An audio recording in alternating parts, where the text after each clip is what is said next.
Hari ini alhamdulillah cuacanya sangat cerah dan puji syukur kehadirat Allah Subhanahu wa taala karena kita masih diberikan kesehatan, rahmatnya di dunia sehingga kita bisa melaksanakan kegiatan pada pagi hari ini. Salawat serta salam kepada junjungan besar Nabi kita Nabi Muhammad SAW yang mana telah menghantarkan kita sampai zaman sekarang ini. Adapun acara pada hari ini, yang pertama pembukaan, yang kedua adalah sambutan dari Kepala Sekolah SD Negeri 14 Kolong. Yang ketiga adalah penyampaian materi tentang konsep budaya positif. Yang keempat doa dan penutup. Itu saja pembukaan dari saya. Marilah kita buka kegiatan ini dengan membaca basmalah. Bismillahirrahmanirrahim. Selanjutnya kegiatan kedua yaitu sambutan dari kepala sekolah, yaitu Bapak April SPDI sebagai Kepala Sekolah SD Negeri 14 Membalong. Dipersilakan.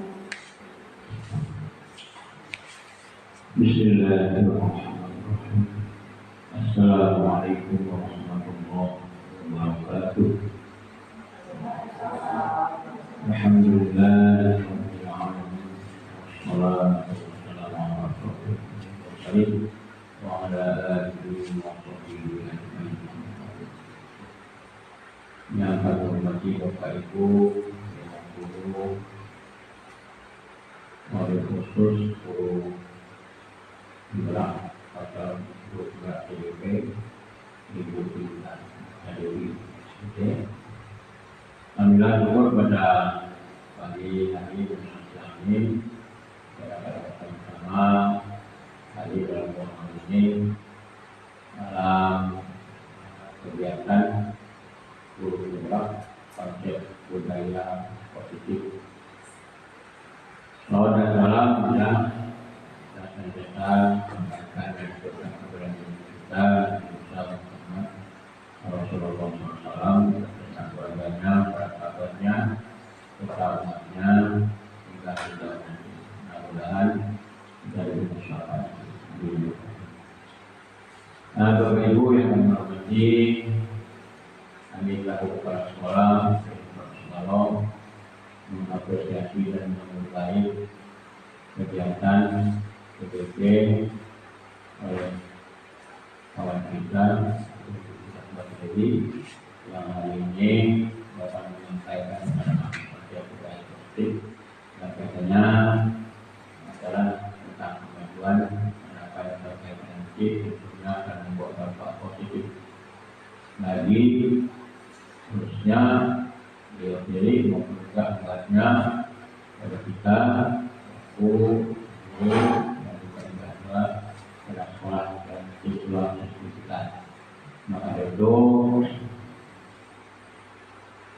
kita selaku pihak sekolah memberikan terima kasih kepada semua guru kita yang dapat mengikuti kegiatan guru gerak ini. Di sekolah bisa diatur oleh kawan-kawan kita, Bapak Ibu yang bisa berkesempatan. Alhamdulillah dalam kegiatan ini akan menambah ilmu kita untuk ke depan bagaimana kita berupaya memajukan bidang pendidikan ini. Dalam pendidikan ini adalah kita sebagai guru yang memberikan contoh.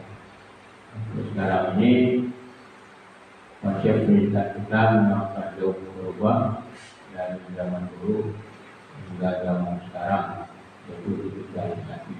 Maka dari itu mau tidak mau kita harus mengikutinya, walaupun sudah dibuktikan kita berusaha lebih sedikit bagaimana kita berupaya merubah pola di dalam dunia pendidikan kita.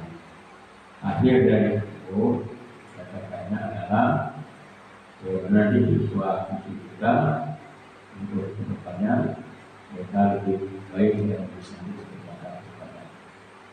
Saya rasa ini yang dapat saya sampaikan.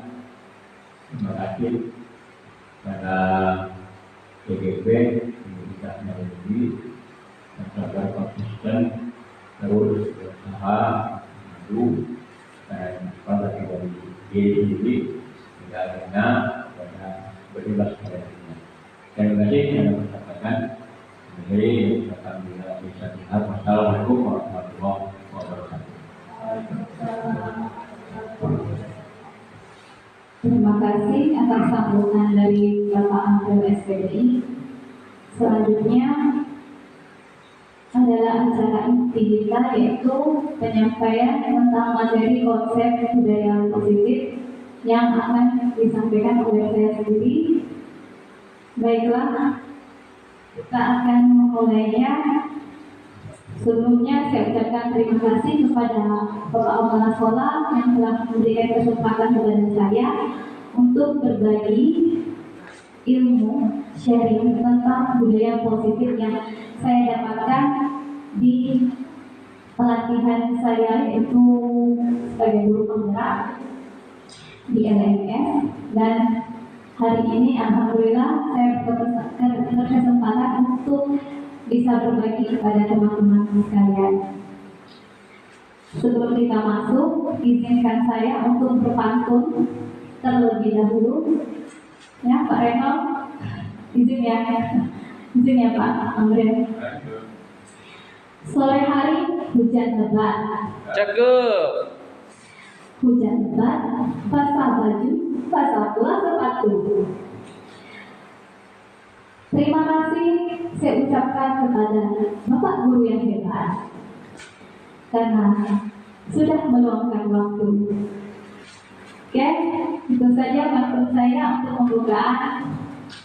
Nah, di sini saya akan menyampaikan materi tentang konsep budaya positif. Ada beberapa bagian yang akan kita pelajari atau sharing bersama-sama. Ada 8 poin yang saya cantumkan di depan. Sebelum kita mengarah ke sana, saya ingin Bapak Ibu tahu apa sih budaya positif. Boleh Bapak Ibu guru memberikan pendapatnya tentang apa sih budaya positif itu? Boleh Pak Eko? Budaya yang memberikan perubahan yang baik. Ya, betul. Budaya yang memberikan perubahan yang baik, terutama di sekolah kita. Yang lain mungkin ada yang ingin berpendapat? Bu Marlina? Budaya positif merubah kedepannya akan menjadi lebih baik. Budaya positifnya Ya, terima kasih atas pendapatnya. Ya, budaya positif itu adalah kebiasaan yang baik. Ya, kebiasaan yang baik di mana menerapkan sebagai wujud nilai-nilai kebajikan, nilai-nilai yang kita percaya, nilai-nilai yang baik, yang positif, untuk berubah menjadi lebih baik ke depannya. Benar sekali jawabannya dari Bapak Reno dengan Bu Marlina. Beri tepuk tangan ya. Oke, selanjutnya kita masuk ke materi kita, yaitu tentang perubahan paradigma belajar. Kemudian nanti akan disambut dengan disiplin positif. Yang ketiga adalah nilai-nilai kebajikan. Yang keempat adalah kebutuhan dasar manusia. Yang kelima adalah motivasi perilaku manusia. Yang keenam adalah posisi kontra guru. Yang ketujuh adalah keyakinan kelas. Yang kedelapan adalah segitiga restitusi. Pembelajaran dengan paradigma baru. Jadi di sini pembelajaran dengan paradigma baru merupakan pembelajaran yang dirancang berdasarkan prinsip pembelajaran berdiferensiasi sehingga para peserta didik sesuai dengan kebutuhannya berdasarkan tahap perkembangan sesuai teori psikologi modern untuk mewujudkan profil pelajar Pancasila. Ada 6 profil pelajar Pancasila di dalam kurikulum Merdeka. Yang pertama ada beriman dan bertakwa kepada Tuhan yang Maha Esa dan berakhlak mulia. Yang kedua adalah berkebinekaan global. Yang ketiga adalah gotong royong. Yang keempat kreatif. Yang kelima bernalar kritis. Yang terakhir adalah mandiri. Nah, di sini ada teori kontrol. Jadi ada miskonsepsi atau bertentangan dengan teori kontrol. Yang pertama adalah ilusi guru mengontrol murid. Jadi di sini sebenarnya kita tidak bisa mengontrol murid ketika dia tidak mau dikontrol kita. Jadi kontrol itu berada di masing-masing individu. Kalau kita menyuruh dia membersihkan halaman misalnya, dan dia tidak mau, otomatisnya dari dia juga gitu kontrol. Bukan kita yang mengontrol dia, tapi dia mau menerima arahan kita adalah dia sendiri gitu. Nah, kemudian yang kedua, ilusi bahwa semua penguatan positif efektif dan bermanfaat. Sebenarnya baik ini, semua penguatan positif ini sangat efektif. Namun ketika terlalu banyak kita berikan, maka mereka akan apa? Akan menjadi selalu tergantung ini dipuji, ya. Nah, jadi tidak ada dengan kesadaran diri. Yang ketiga adalah ilusi bahwa kritik dan membuat rasa bersalah mampu menguatkan karakter. Oke, ini kritik dan membuat rasa bersalah ini bisa menguatkan karakter dengan catatan kritik dan saran ini harus bersifat membangun. Nah, membangun agar berperilaku positif untuk menguatkan karakter. Yang terakhir adalah ilusi bahwa orang dewasa berhak memaksa. Ini sama dengan yang pertama tadi, bahwa kita tidak bisa mengontrol orang lain jika orang lain itu tidak mau dikontrol kita. Itu juga kita tidak bisa dikontrol orang lain, tapi kita sendirilah yang mengontrol pribadi kita sendiri. Oke, lanjut. Mengubah paradigma stimulus respon ke pendekatan teori kontrol. Di sini ada 2 stimulus respon dan teori kontrol. Jadi stimulus respon itu yaitu realitas kebutuhan kita sama, ya. Tetapi kenyataannya kebutuhan kita berbeda. Setiap individu itu memiliki kebutuhan yang berbeda. Kemudian semua orang melihat hal yang sama. Di teori kontrolnya, setiap orang memiliki gambaran yang berbeda. Jadi setiap orang itu mempunyai pandangan yang berbeda. Kemudian di stimulus responnya, kita mencoba mengubah orang agar berpandangan sama dengan kita. Tetapi di teori kontrol ini, kita berusaha memahami pandangan orang lain tentang dunia. Jadi setiap orang mempunyai pandangan yang berbeda-beda. Kemudian di stimulus responnya ada perilaku buruk dilihat sebagai suatu kesalahan. Namun di teori kontrolnya adalah semua perilaku itu memiliki tujuan. Nanti kita akan mengarah ke kebutuhan manusia akan berhubungan dengan perilaku yang memiliki tujuan. Kemudian orang lain bisa mengontrol kita. Nah ini cara kontrolnya adalah hanya Anda yang bisa mengontrol diri Anda. Kemudian saya bisa mengontrol orang lain. Tapi di teori kontrolnya adalah Anda tidak bisa mengontrol orang lain. Kemudian stimulus respon.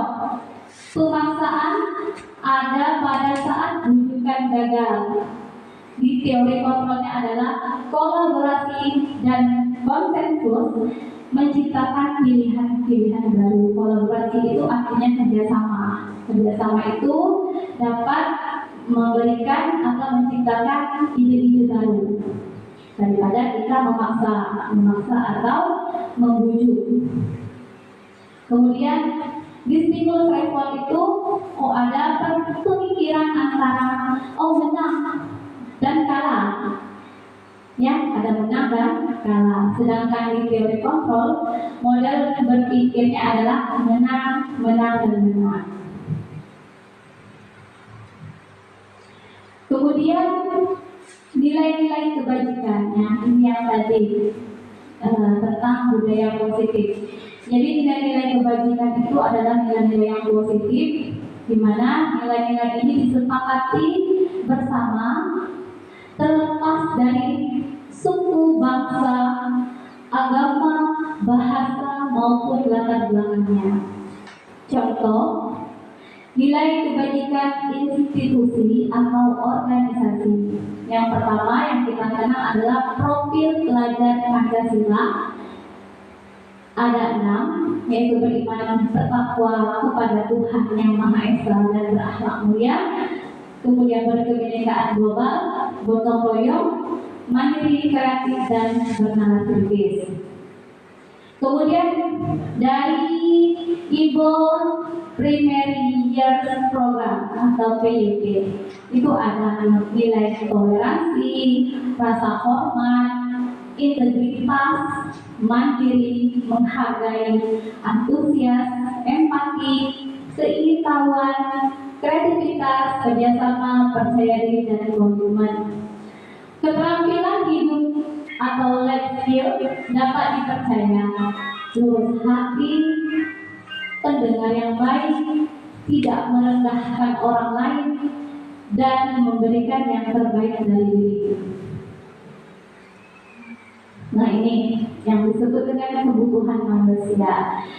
Kebutuhan dasar manusia adalah segala sesuatu yang kita lakukan untuk mendapatkan apa yang kita inginkan. Seluruh tindakan yang kita lakukan itu memiliki tujuan tertentu. Jadi tadi kan ada kalimat kesalahan, setiap perbuatan yang negatif itu adalah salah. Nah, di sini bahwa menyebutkan kebutuhan dasar manusianya bahwa setiap tindakan itu adalah memiliki tujuan, bukan suatu kesalahan yang fatal, gitu ya. Dan semua usaha terbaik yang kita lakukan adalah dalam rangka agar kebutuhan dasar kita terpenuhi dengan baik. Ada 5 kebutuhan dasar manusia. Yang pertama adalah bertahan hidup, makan, pakaian, tempat tinggal, keamanan, dan kesehatan. Kemudian ini bertahan hidupnya berhubungan dengan siswa kita. Jadi dia tidak akan bisa belajar ketika dia tidak mendapatkan makan, maksudnya tidak akan fokus belajar ketika dia tidak sarapan. Jadi makanan itu adalah hal yang pokok untuk bisa menunjang siswa itu untuk fokus dalam belajar. Biasanya nggak perlu mas, kan biasanya gitu, nggak perlu semangat untuk belajar, belum makan bu, itu kan kebutuhan yang harus kebutuhan yang harus dipenuhi. Pakaian juga Intinya kalau bertahan hidup itu berpengaruh dengan kebutuhan ini berpengaruh pada siswa kita. Jadi kelima kebutuhan ini sangat-sangat penting sekali agar kita mengetahui permasalahan yang ada pada murid. Pakaian, tempat tinggal, rumah, kan? Dia tidak bisa bersekolah kalau seandainya tidak ada tempat tinggal, kan? Susah kan? Jadi pakaian gitu. Nah, keamanan, kesehatan. Yang kedua adalah kasih sayang dan rasa diterima. Rasa diterima diperlukan berbagi, kerjasama, menjadi bagian dalam kelompok. Nah, kita sebagai seorang guru harus memberikan kasih sayang ya kepada murid-murid kita ya, selalu pastinya. Dan rasa diterima, mereka akan merasa diterima oleh gurunya ketika kita merangkul mereka, memberikan kasih sayang, memberikan rasa kepedulian kepada murid kita. Yang ketiga adalah penguasaan. Harga diri pikiran untuk dianggap.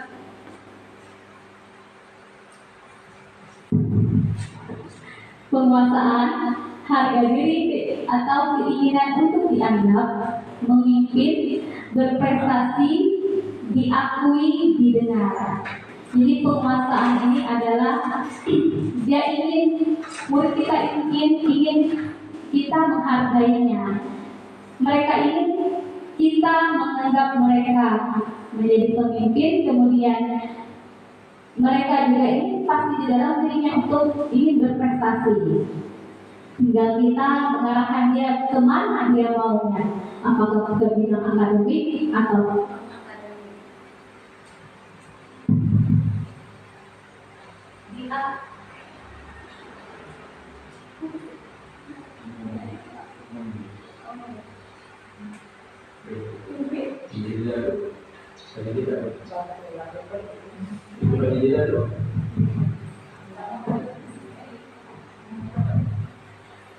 berprestasi, diakui, dan didengar ya. Yang keempat adalah kebebasan.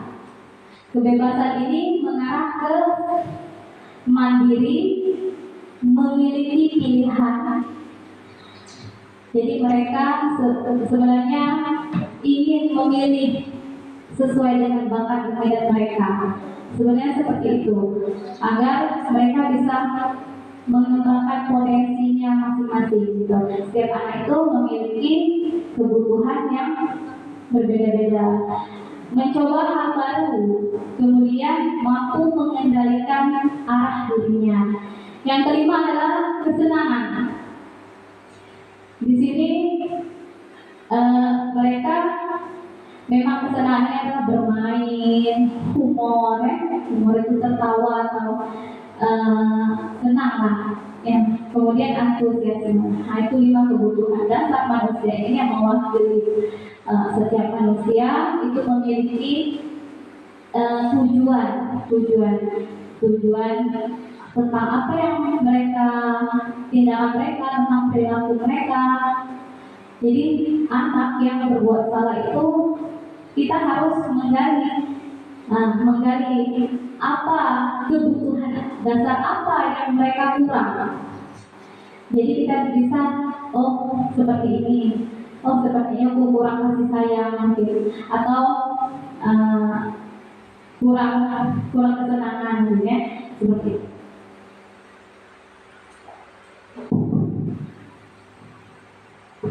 Selanjutnya ada hukuman.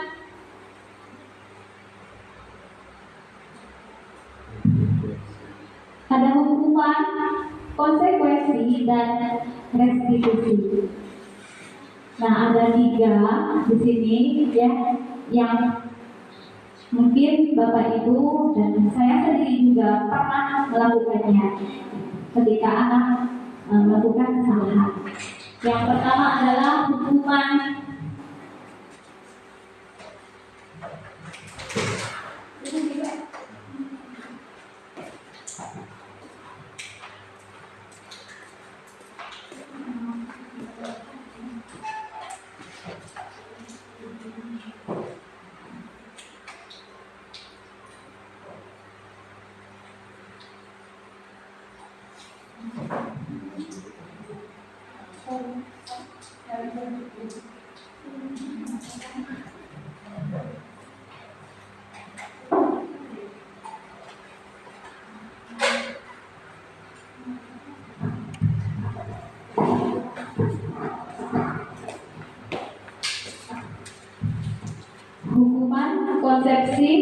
konsekuensi dan restitusi. Jadi ada 3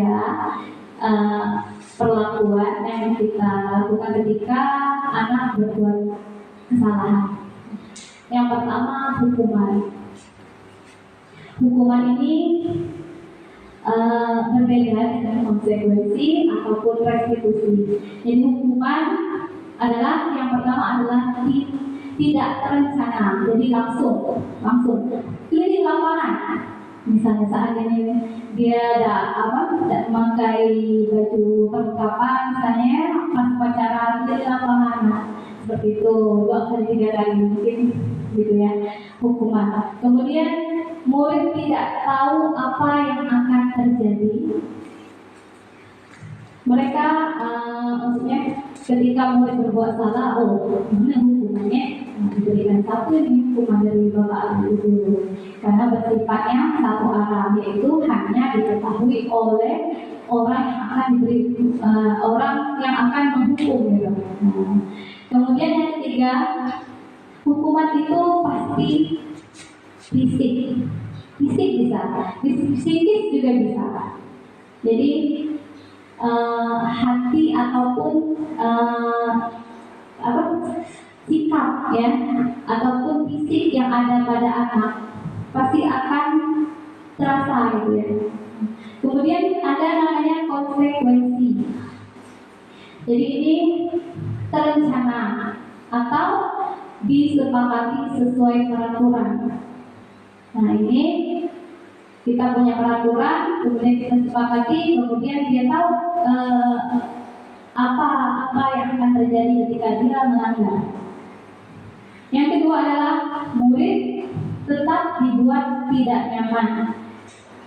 Ketiga adalah sikap guru selalu memonitor murid. Nah ini sangat berbeda dengan hukuman. Itu konsekuensi itu dia sama-sama tahu gitu tentang apa akibat dari ketika melakukan kesalahan itu. Yang ketiga adalah restitusi. Nah ini adalah yang baik dari yang kedua tadi, yaitu proses menciptakan kondisi bagi murid untuk memperbaiki kesalahan. Jadi di sini nanti kita akan bersama-sama sharing tentang segitiga restitusi untuk menyelesaikan bagaimana sih cara menyelesaikan anak yang melakukan kesalahan tanpa memberikan hukuman dan konsekuensi. Nah, yang kedua yaitu proses kolaboratif yang mengajarkan murid untuk mencari solusinya sendiri. Jadi bukan kita yang memberikan solusi, tapi mereka yang gini bu aku misalnya, sebaiknya aku gini, sebaiknya aku minta maaf misalnya sama teman aku, misalkan aku salah tadi. Jadi dari menumbuhkan kesadaran dari dirinya sendiri atau memunculkan motivasi intrinsik atau munculnya di dalam diri agar diri peserta didik kita atau murid kita untuk menggali diri, mencari solusinya, bagaimana cara dia mengatasi kesalahan dia gitu. Kita hanya mengarahkan murid. Di sini ada 3 motivasi perilaku manusia. Jadi ada 3 macam, yaitu untuk menghindari ketidaknyamanan atau hukuman. Jadi dia berperilaku, murid kita itu berperilaku di dalam hatinya mungkin aku mungkin yang ini misalnya untuk menghindari berat, misalnya lengkap berpakaian karena dia merasa kalau tidak lengkap mungkin dihukum. Nah, seperti itu untuk menghindari ketidaknyamanan atau hukuman. Itu adalah motivasi dari luar dalam diri dia, yaitu motivasi ekstrinsik. Kemudian yang kedua, untuk mendapatkan imbalan atau penghargaan dari orang lain. Dia ingin melakukan sesuatu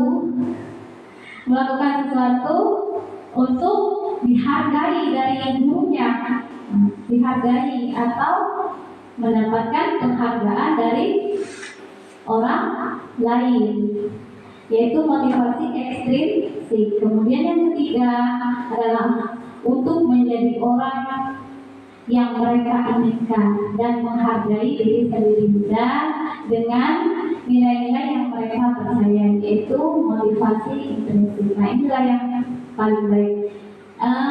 Saya ingin bertanya, dari ketiga ini kira-kira ada yang mau berpendapat tidak? Bisa memberikan suatu tidak apa, kita sharing aja tentang motivasi perilaku manusia ini. Apakah benar gitu ya, kalau perilaku itu bisa menyebabkan anak itu terpaksa atau keinginan sendiri gitu ya.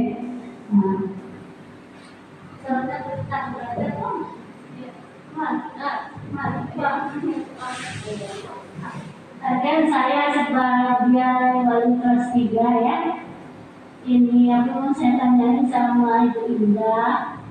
Menurut saya kalau dikasih latihan tuh ya, udah diajarin, dikasih tahu, terus bilang, Bu kalau salah coret bukan mukanya, itu udah masuk ke narkistis ya. Iya minta. Karena kan kadang-kadang kalau nggak digituin mereka pun bilang sesuatu basi lah, begitu lah gitu. Jadi kadang-kadang kita kan memberi hukuman gitu, cuman nggak fisik sih, cuman psikis aja. Itu aja yang saya tanyain. Terima kasih. Pertanyaan yang sangat baik, luar biasa ya, Ibu Guru Bu Marlina menanyakan ya. Sebenarnya itu untuk suatu masalah itu bisa kita hadapi, mungkin nanti akan belajar tentang segitiga restitusi. Sebenarnya kalau dalam teori ini, dalam pembelajaran yang saya dapatkan itu, ketika kita memberikan hukuman, memang sih membuat mereka jerah atau memperbaiki diri. Namun ada yang lebih baik dari itu. Nah, mungkin nanti kita akan bisa belajar bersama-sama untuk gimana sih mengatasi murid yang melakukan kesalahan seperti itu tanpa memberikan hukuman yang baik fisik maupun psikis. Terima kasih Bu Marlina atas pertanyaannya. Mungkin yang lain bisa menanggapi pertanyaan dari Bu Marlina. Karena ketika kita memberikan hukuman dan kita berarti kita memberikan motivasi ekstrinsik kepada siswa, dan bisa saja dia akan terus mengulang. Jadi harus ada dalam kesadaran dirinya untuk ingin berubah, itu menggunakan motivasi intrinsik ini. Nah, jadi harus ada dalam dirinya sendiri. Nah, berubah. Ya, tidak mau berubah. Ya, nanti kita coba lagi. Nah, terima kasih Bu Marlina atas pertanyaannya. Mungkin ini ada kegiatan SBRI kita. Ya, kayaknya tadi ibu bapaknya udah, ini bukan murid, tapi ini sharing saja ya. Ini memang lagu yang selalu dinyanyikan atau digerakkan oleh Bapak Reno setiap hari minggu ibu saya dengar gitu ya. Tapi ini tidak apa-apa, nanti kita pakai untuk memberikan semangat kita.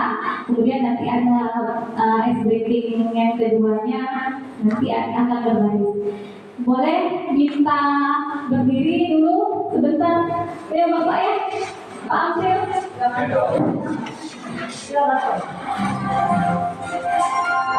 Tangan ke atas menggapai kita, tangan ke samping burung yang terbang, tangan ke depan tingkat bergerak, ujung yang paling siap berdoa.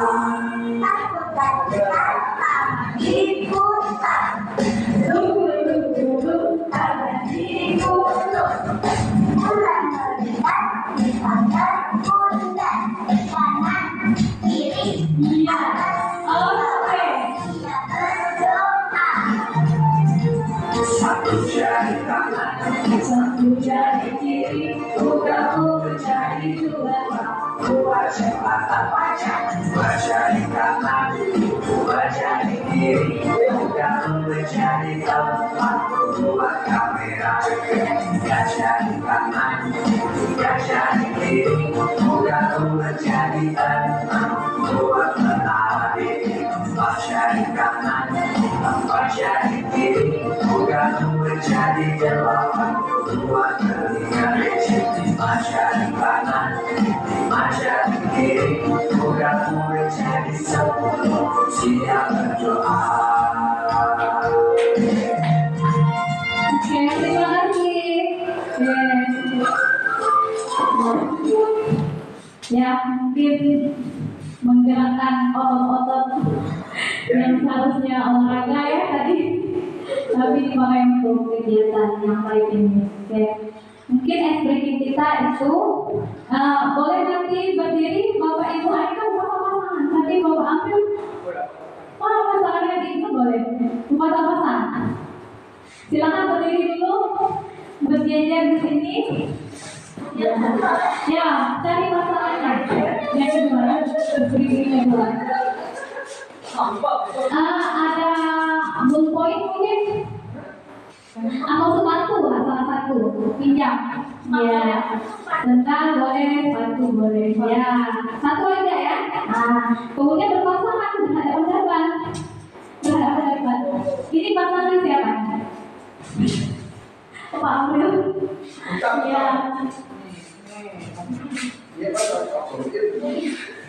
Ya, ini. Oke. Ayo sini. Dimensi dengan Bu Manina, Bu Nurul. Boleh sepatunya dipinjam satu aja di depan. Boleh sendal, boleh sepatu. Iya. Ya. Oke, kita mulai permainannya. Main punya. Oke. Nanti Bapak Ibu guru, Pak ya, izin ya. Izin Pak Amir. Oke, lanjut. Nanti Bapak Ibu guru mendengarkan perintah dan apa yang saya utarakan atau ucapkan, digerakkan apa yang saya inginkan kalian gerakkan. Oke. Pegang kepala. Ya. Nanti ketika saya bilang, ini kan sendal sepatu ya, seharusnya satu aja, sendal aja ya, sendal. Oke. Sepatu ya, sendal. Oh iya, sendal. Nah, itu ada di depannya sendal. Ketika saya bilang sendal, nanti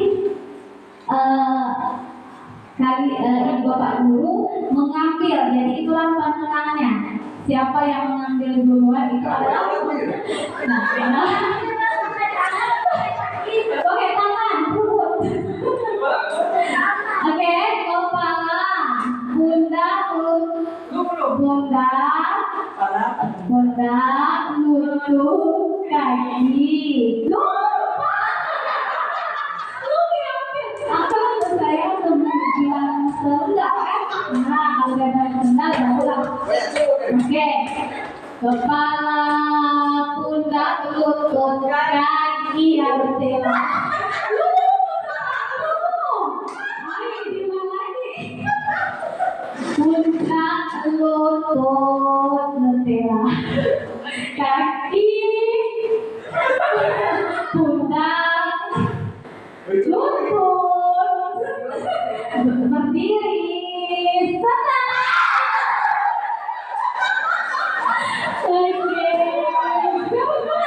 Oke, ini kamu senang. Oh, Pak Amir bukan sih? Oh kalah, aku bagaimana kalah? Coba komersinya, susah kamu katanya mana aku mulai naik. Tadi siapa nih yang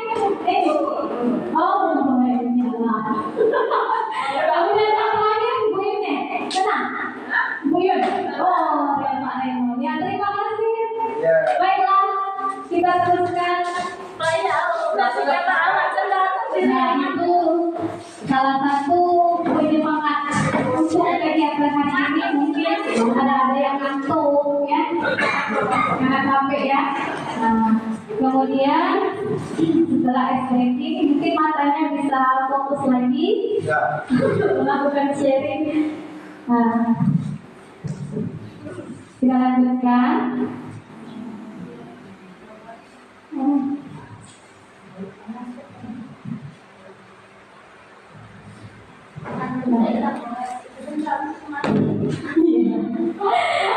Itu melatih fokus dengan gerakan cepat menang ya. Lanjut ya. Nah, di sini ada 5 posisi kontrol guru. Di sini ada 5 posisi kita dalam mengatasi anak yang berbuat salah. Ada penghukum, kemudian ada pembuat merasa bersalah, kemudian ada teman, pemantau, dan manajer. Kita bisa melihat videonya.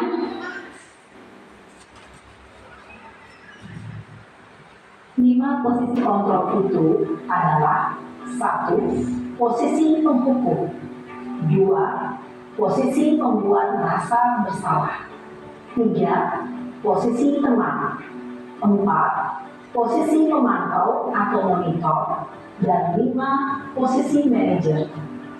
Untuk lebih memahami kelima posisi tersebut, mari kita saksikan kasus Naren yang terlambat hadir 20 menit di sekolah dan melihat bagaimana kelima posisi kontrol dalam menghadapi masalah tersebut.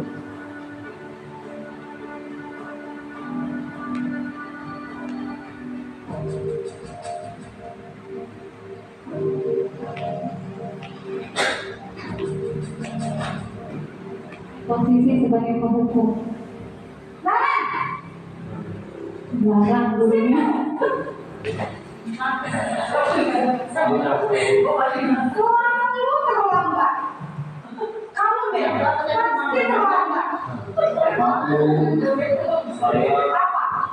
Apa coba?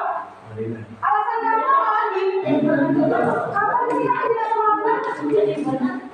Malas sekali ya kamu jadi anak. Saya Dasar pemalas. Gak kapok-kapok sih kamu. Sudah berapa kali kamu Tidak yang diberi kesempatan ya itu sana? siswanya Kamu untuk beli lapangan basket. alasan, memberikan alasan atau terlambat. harus ke lapangan basket, Bu. Kenapa? Kamu melawan ibu. Berani-beraninya jawab. Sudah terlambat, masih berani jawab enggak? Sekarang keliling lapangan basket 5 kali sekalian. Biar kapok. Cepat. Pergi sana lapangan basket. Posisi penghukum biasanya berbicara dengan nada tinggi, menghardik, menunjuk-nunjuk, menyakiti, dan menyindir. Hukuman bisa berupa fisik maupun psikis. Ibu dan bapak guru hebat. Dampak yang terjadi pada murid ketika guru berada pada posisi penghukum adalah murid cenderung akan memberontak, bahkan menyimpan dendam.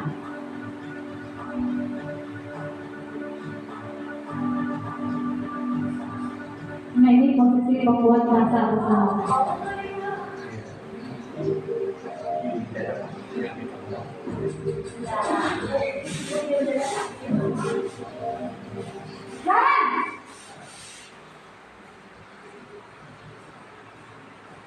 Selamat pagi, Bu.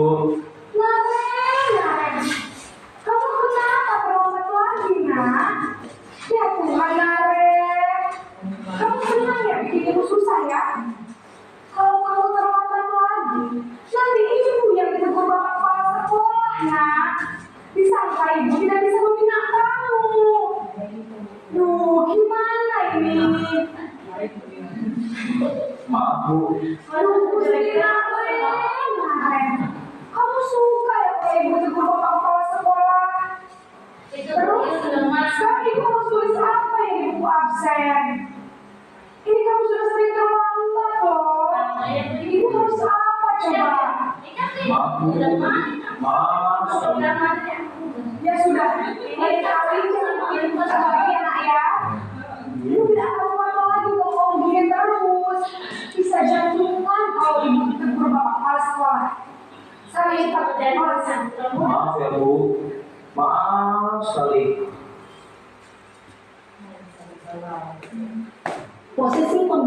merasa bersalah berbicara dengan nada tenang, cenderung lembut.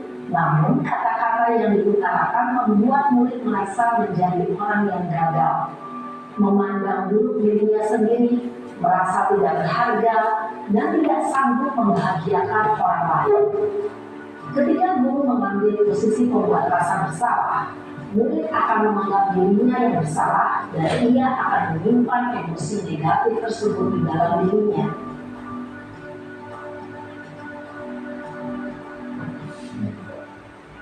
Nah, ini posisi kemana?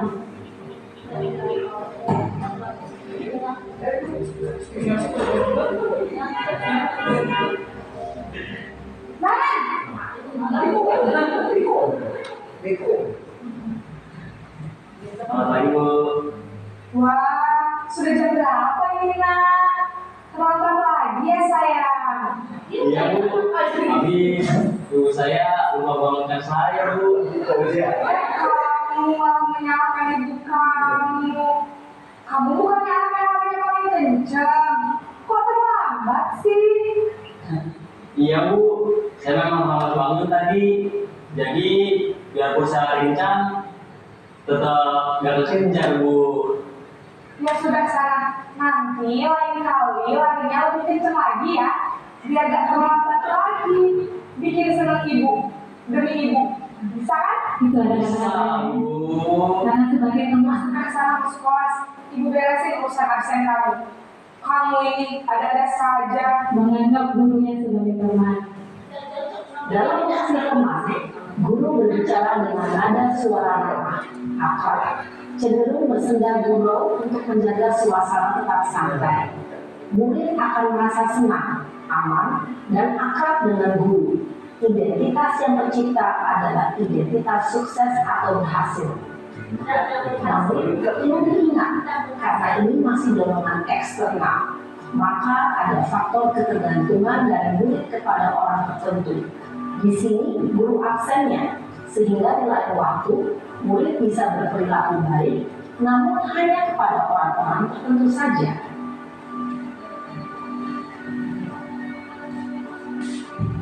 Nah, ini posisi pemantau atau monitor.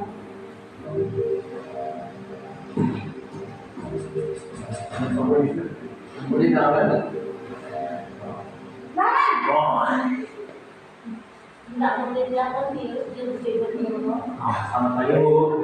Nah, Ren, apa peraturan sekolah kita tentang jam berapa kita harus masuk sekolah, Nak? Kita harus di sekolah jam 7, Bu.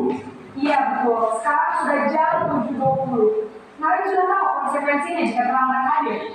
Paham, Bu? Saya harus tinggal kelas pas jam istirahat selama 20 menit. Iya, benar. Konsekuensinya demikian. Jadi nanti jam 9.30 pas istirahat, kamu harus tinggal di kelas, kerjakan tugas tambahan untuk ketertinggalan kamu, ya? Baik, Bu. Posisi pemantau mengandalkan penghitungan atau data untuk mengontrol murid. Guru mengarahkan murid berdasarkan peraturan dan konsekuensi. Seorang pemantau menunjukkan bahasa tubuh dan ekspresi wajah yang datar dan cenderung formal.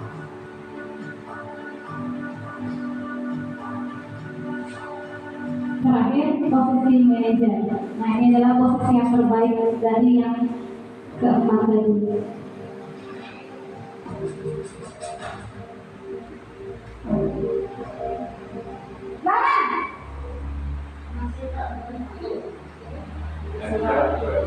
Selamat pagi, Bu. Selamat pagi, Naren. Maaf, Bu. Saya terlambat. Ya, sekolah masuknya jam 7, sekarang sudah jam 7.20. Jadi sekarang bagaimana ini, Naren? Maaf, Bu.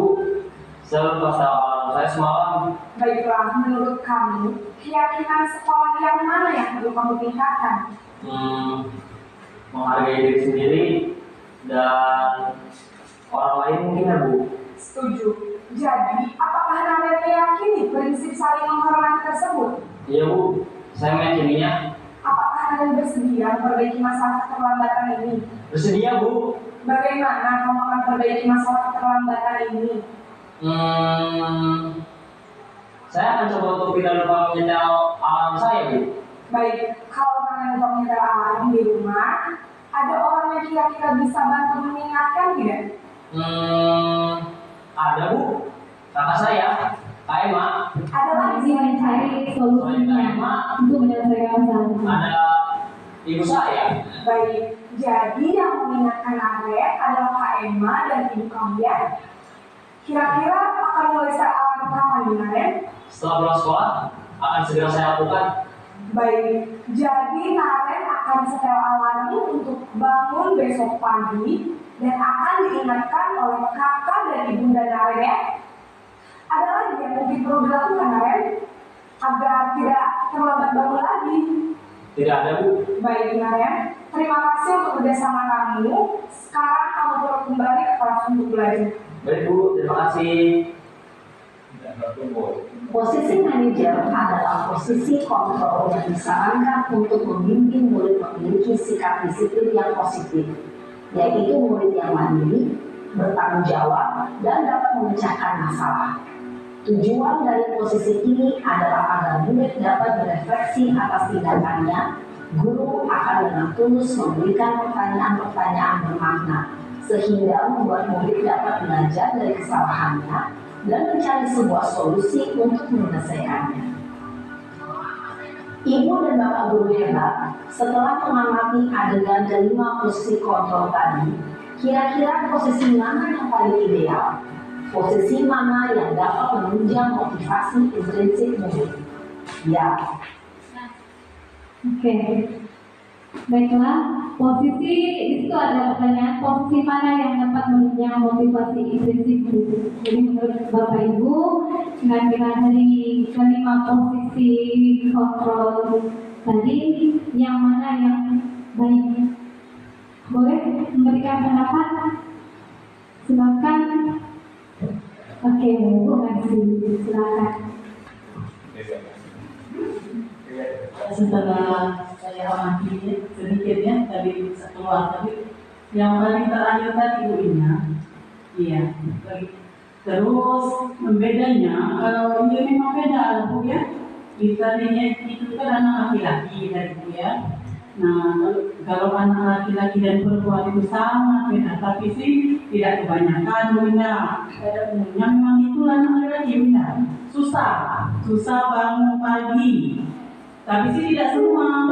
Nah, kalau anak cewek itu memang lain Bunda, dia ditahu kamu jawab dia harus bangun pagi, harus ini. Biasanya malam hari untuk pelajaran besoknya sudah disiapkan, dia memang beda jauh, tapi tidak semua Bunda. Kira-kira gitu Bunda ya. Ternyata luar biasa sekali Ibu Mercy memberikan jawaban yang sangat membantu kita semua, bahwa posisi yang terakhir yaitu posisi sebagai manajer. Benar sekali kata pendapat dari Ibu Mercy itu, bahwa memang sih mungkin ada perbedaan antara anak laki-laki dan perempuan mungkin, namun di sini contohnya mungkin anak laki-laki ya. Memang tapi bukan semua laki-laki seperti itu, tidak bisa tidak menyebutkan, cuma contohnya saja anak laki-laki. Dan mungkin pengalaman Bu Mercy yang bisa memberikan motivasi buat kita semua agar kita bisa menjadi yang lebih baik lagi. Itu ya. Terima kasih Bu Mercy atas pendapatnya. Oke, kita lanjutkan.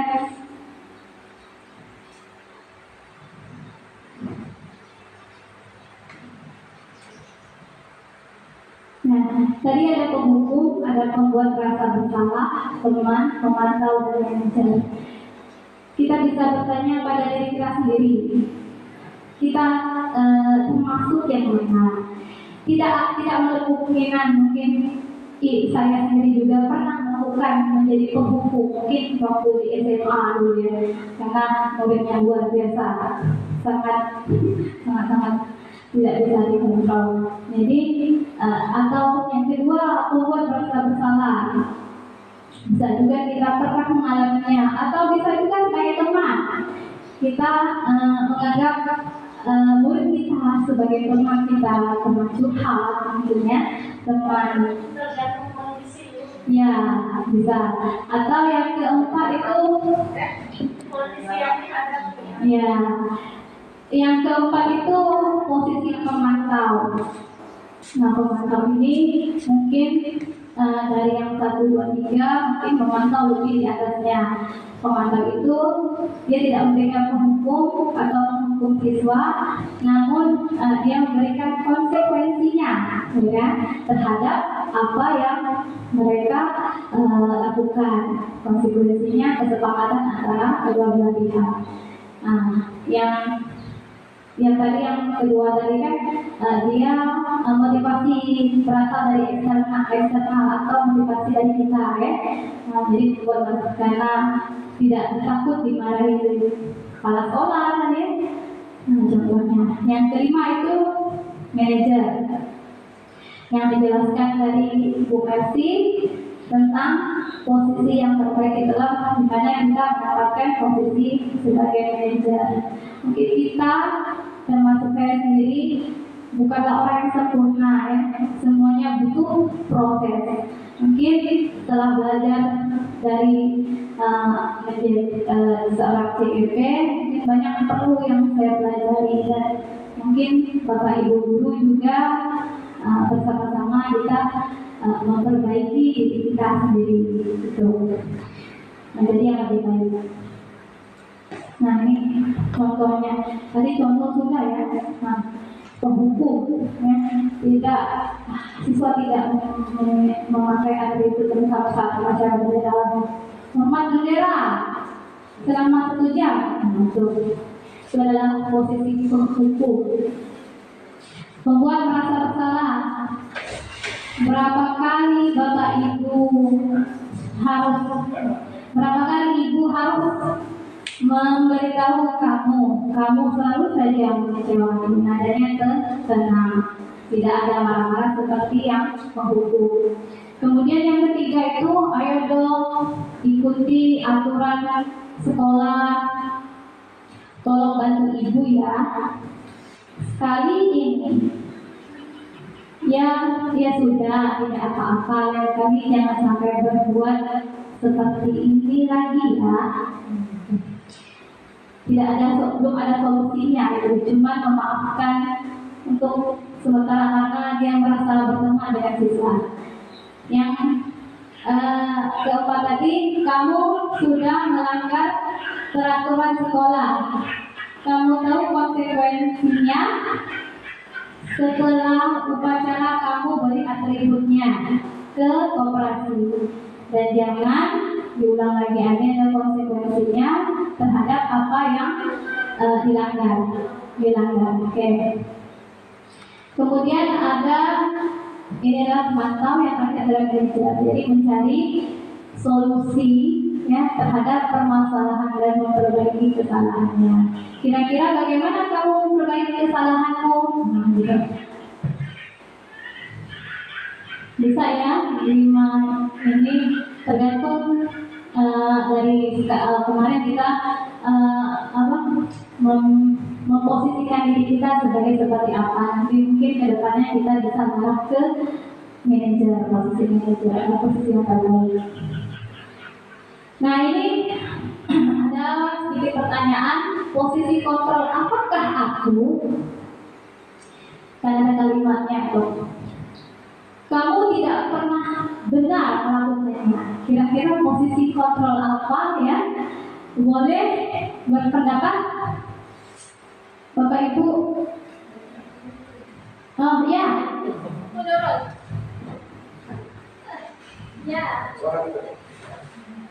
Untuk posisi yang ini kan katanya kamu tidak pernah benar melakukannya, itu kalau menurut saya posisi penghukum, soalnya kan dia tidak menerima alasan dari siswanya. Ya, oke. Terima kasih Bu Nurul atas jawabannya.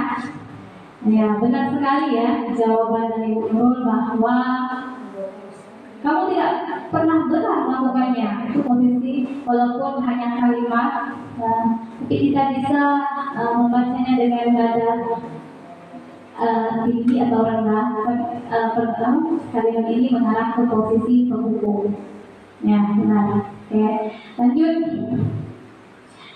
Di sini, apa rencanamu untuk menyelesaikan masalah ini?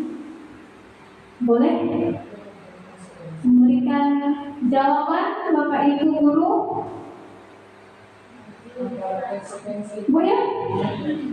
Bisa membantu? Oke. Ya, mungkin ini sebagai manajer, apa rencanamu untuk menyelesaikan masalah ini? Jadi memberikan kesempatan kepada anak untuk mencari solusi untuk menyelesaikan masalah yang ada. Ya, terima kasih Bu Yunila. Jawabannya luar biasa juga. Oke, kita sudah tahu ya, sudah belajar, masih sama-sama belajar bahwa 5 posisi itu ini salah satu kalimat yang kita berikan kepada siswa kita dalam menyelesaikan masalah. Apa rencanamu untuk menyelesaikan masalah ini? Jadi mereka akan mencari solusinya terhadap tindakan mereka. Dan kita juga tetap memberikan solusi juga dua-duanya, jadi bekerja sama untuk menyelesaikan masalah. Oke, yang ketiga, ayolah lakukan demi Bapak Ibu ya. Nada seperti itu kira-kira masuk posisi apa ya? Oke Pak Reno, sudah ini konsep. Silakan Pak Reno untuk memberi tanggapannya.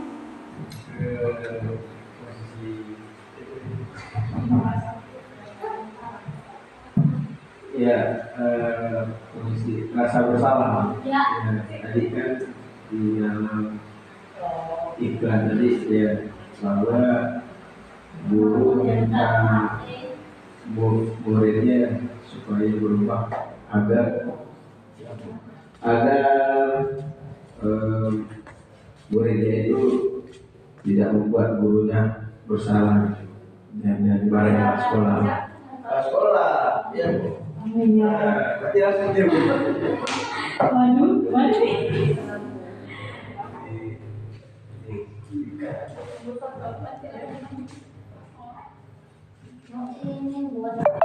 Ya, baiklah kita lanjutkan acara kita setelah break sebentar karena kondisi lampu listriknya mati. Nah, ini kita teruskan. Tidak apa-apa ya, tetap semangat. Hanya menggunakan laptop. Baiklah, di sini ada posisi kontrol. Apakah aku? Kamu tidak pernah mendapat nilai jika tidak mengerjakan tugas. Kira-kira posisi kontrol seperti apakah itu? Boleh? Siapa yang ingin berpendapat? Yang Pak Reno sudah. Terakhir. Bu Yuliani, silakan Bu Yuliani.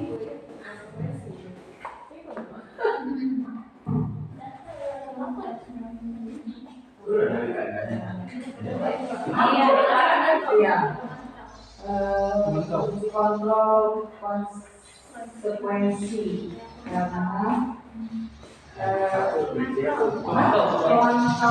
konsekuensi karena memantau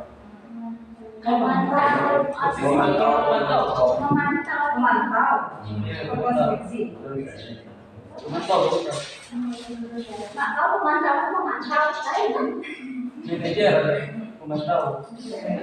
Karena konsekuensi tersebut dari pemantau tersebut menyebutkan kepada murid gurunya bahwa jika tidak mengerjakan tugas, dia tidak akan mendapatkan nilai yang bagus. Ya, terima kasih. Oke, sudah benar itu. Ya, posisinya memang itu ceritanya ini ya, ada konsekuensi. Nah, terhadap apa yang diperbuat ada konsekuensinya, itu tidak mendapatkan nilai. Kalau tidak buat tugas, berarti tidak dapat nilai gitu. Nah, jadi itu posisi pemantau. Nah, keyakinan kelas. Mengapa keyakinan kelas? Mengapa bukan peraturan kelas? Mungkin kelas Bu Junina sudah membuat keyakinan kelas. Saya pernah baca keyakinan kelas yang ada di Bu Junina tentang apa-apa saja yang akan dilaksanakan oleh siswanya berpatokan dengan nilai-nilai yang ada di dalam kelas. Kemudian kalau peraturan kelas itu bersifatnya mengikat. Sama-sama sih sebenarnya, tapi hanya satu pihak, searah. Kalau keyakinan kelas, siswa dan kita sama-sama bersepakat, menyemangati gitu. Nah, nilai-nilai apa yang akan diterapkan di dalam kelas itu, misalnya dari belajar, kemudian tiket sesuai jadwal, dan seterusnya.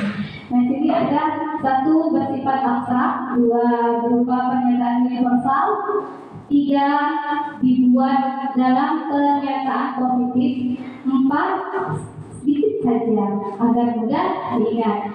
Yang kelima, sesuai dengan kondisi kelas dan sekolah sehingga mudah diterapkan. Yang keenam, semua warga sekolah atau kelas dilibatkan saat membuat keyakinan kelas. Segitiga restitusi. Segitiga restitusi yang inilah tahap-tahap untuk menyelesaikan masalah yang ada pada murid. Yang pertama, dalam menyelesaikan masalah yang berkaitan dengan pelanggaran murid, guru dengan posisi kontrol sebagai manajer yang menggunakan segitiga restitusi. Nah, ini ada 3 tahap. Yang pertama adalah menstabilkan identitas. Ya, tahap yang pertama itu setiap orang pasti pernah melakukan kesalahan. Kemudian kamu bukan satu-satunya yang pernah melakukannya. Seperti itu. Kemudian yang kedua, validasi tindakan yang salah. Yang ketiga, barulah kita menanyakan keyakinan kelas. Nah, ini menstabilkan identitas. Berbuat salah itu adalah hal yang wajar. Kita juga pernah melakukan kesalahan. Tidak ada manusia yang sempurna. Jadi tidak selalu benar terus kan. Pasti ada salah setiap manusia. Itu juga menurut kita. Setiap ada yang salah pasti hal yang wajar. Apalagi mereka masih anak-anak. Gitu. Kemudian tidak ada manusia sempurna, ya betul. Kemudian kita juga pernah melakukannya dan kita sebaiknya tidak mencari siapa yang salah, ya. Tapi ingin mencari solusi terhadap permasalahannya. Tidak menyalahkan siapa, kamu salah, kamu ini, kamu berhak merasa begitu. Itu artinya kita memberikan semangat pada siswa kita walaupun dia telah melakukan kesalahan. Kemudian validasi tindakan. Kamu pasti punya alasan mengapa melakukan itu. Jadi menanyakan beberapa alasan. Menanyakan alasan mengapa dia melakukan tindakan itu. Pasti ada alasannya. Kemudian padahal kamu bisa melakukan yang lebih baik, lebih buruk dari ini ya. Jadi di sini kata-katanya seperti itu. Kamu patut bangga karena telah melindungi sesuatu yang penting buatmu. Jadi dia marah misalnya, dia ingin melindungi apa yang dia punya misalnya pulpennya atau segala macam. Kamu melakukannya karena mempertahankan sesuatu yang penting bagimu. Itu kalimatnya. Kemudian menanyakan keyakinan. Nah, ini tahap yang terakhir itu menanyakan keyakinan terutama keyakinan atau dalam bentuk kesepakatan kelas. Apa keyakinan kelas kita? Nah, mengarah ke keyakinan kelas. Kemudian nilai-nilai apa yang telah disepakati bersama? Seperti apa gambaran sebuah kelas yang ideal menurut kamu? Kemudian kamu ingin menjadi orang yang seperti apa? Jadi dengan segitiga restitusi ini bisa memunculkan motivasi atau kesadaran dalam diri murid. Nah, untuk bisa mencari solusi, memperbaiki kesalahannya, dan tidak mengulanginya, gitu. Karena sudah ada di dalam dirinya, gitu. Tinggal kita, bagaimana cara kita membukanya, bagaimana kita menyelesaikannya tanpa hukuman, gitu ya. Kemudian ini contoh yang saya buat di kelas 3, karena mungkin kelas 6 nya tidak ada lagi, saya pakai kelas 3. Ini ceritanya ini Yandi dan Reddy ya, apa ya, dia berebut apa pensil warna ceritanya. Jadi saya menceritakan gitu. Jadi Rafa ini marah dengan ya.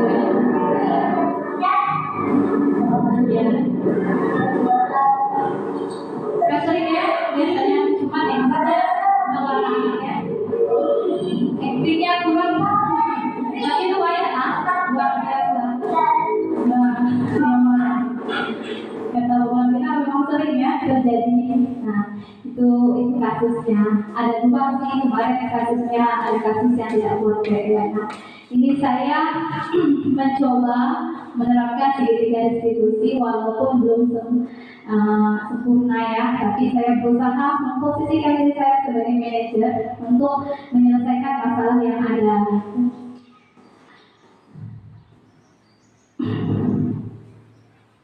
Orang lain ini ambil, tahu nggak kenapa itu ambil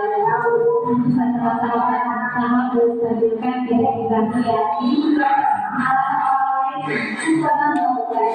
Tapi ini kita solusinya. Nah, alasan Reddy marah sama yang itu kenapa ya? Nah, cari tahu alasannya. Validasi. Validasi hanya dan saya juga mau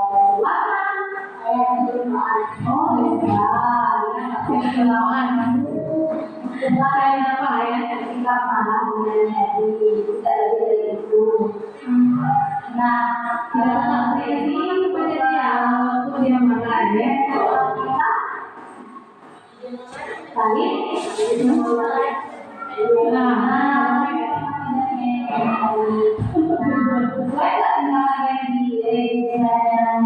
mungkin kemarin bisa menerapkan seperti ini, semoga bisa berhasil nanti ya.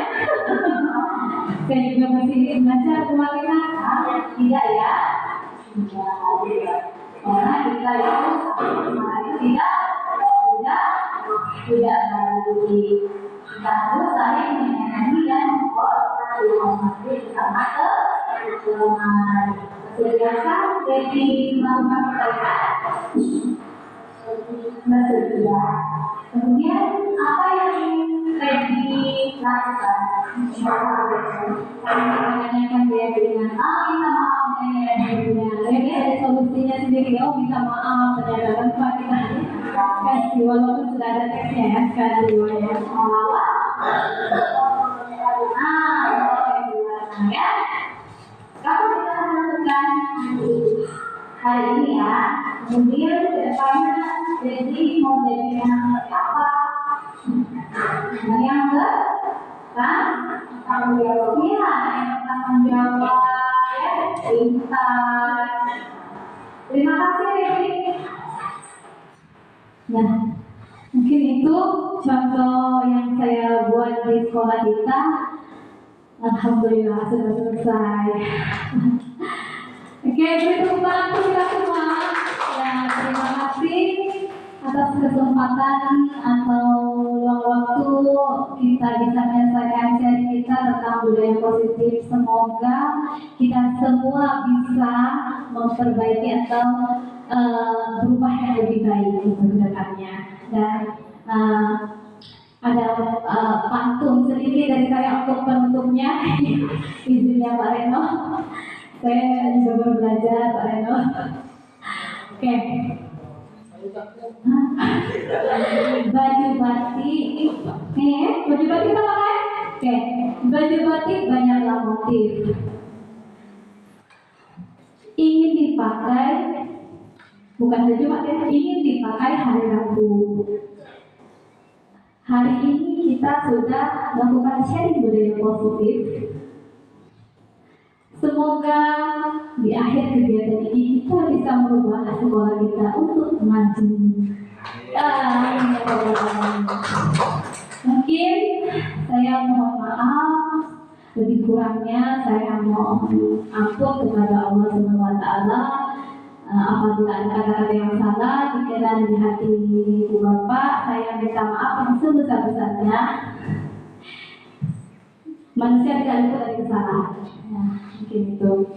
Saya ucapkan wassalamualaikum warahmatullahi wabarakatuh.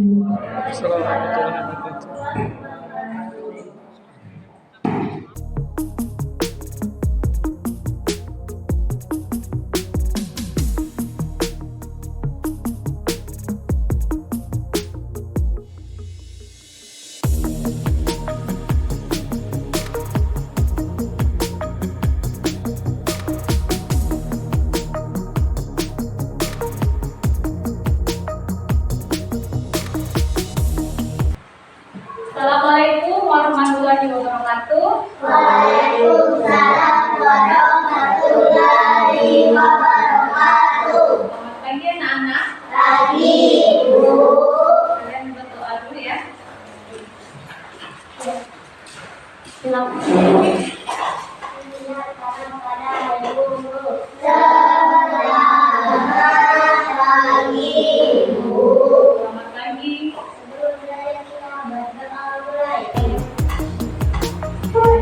Hari ini kita akan membuat keyakinan ke kelas.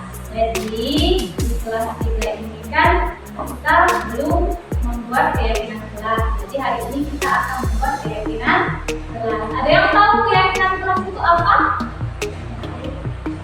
Keyakinan kelas itu seperti peraturan, ya, peraturan yang ada di kelas. Tetapi isinya berbeda. Kalau keyakinan berarti ada nilai-nilai yang diyakini.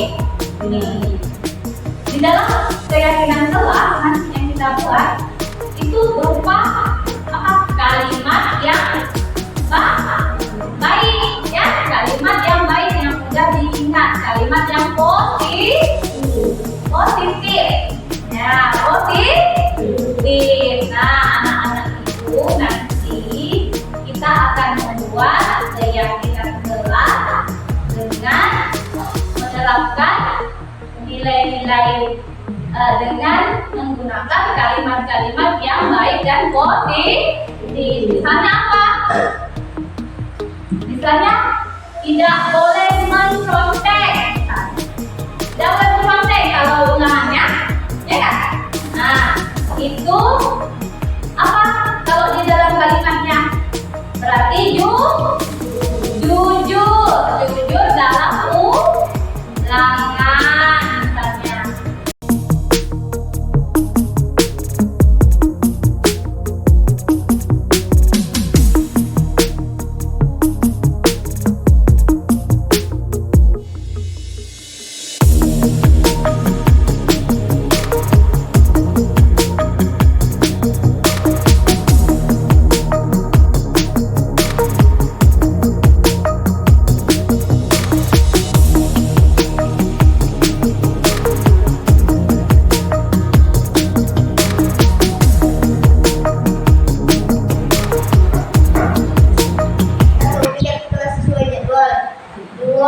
Mendengar penjelasan guru. 3. Berbicara baik dan sopan.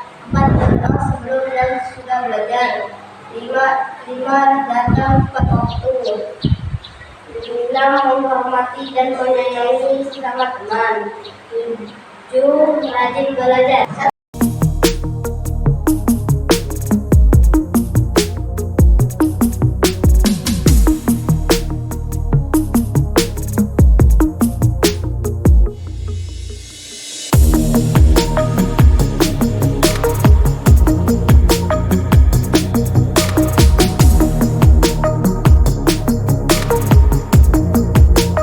Assalamualaikum warahmatullahi wabarakatuh. Selamat siang buat semuanya. Mengenai persentase yang disampaikan oleh TGP Ibu Indah Marta Dewi SPD tentang budaya positif, nah, saya selaku kepala sekolah memberikan apresiasi yang setinggi-tingginya atas kerja beliau selaku TGP. Ini merupakan satu gerakan dan dobrakan yang baru untuk kemajuan dunia pendidikan, sehingga kita sebagai guru bisa mencerna dan memperbaiki kinerja kita sebagai guru. Mudah-mudahan kawan-kawan yang lain dapat mengikuti langkah-langkah yang disarankan oleh TGP Ibu Indah Marta Dewi SPD. Terima kasih. Wassalamualaikum warahmatullahi wabarakatuh.